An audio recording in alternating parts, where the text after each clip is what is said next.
امروز روز مادره. به نظر من هر انسانی یه بوی خاصی داره. بوی مامان با همه بوها فرق میکنه. انگار وقتی بوش میکنی آرومت میکنه، حالتو خوب میکنه. یه چند ماه و چند روزیه که ندیدمت، لمست نکردم، بوست نکردم، اما وجودتو خیلی نزدیک توی درونم احساس میکنم.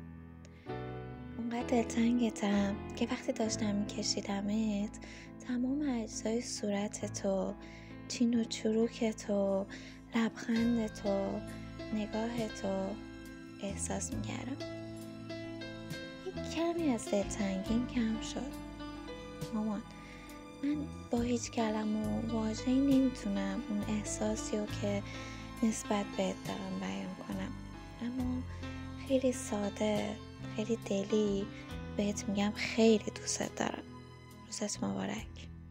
ستاره.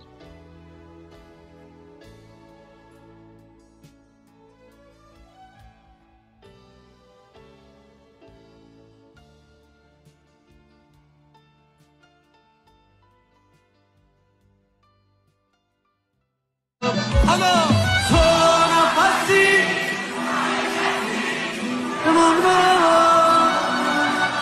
زیبا شده با عشق تو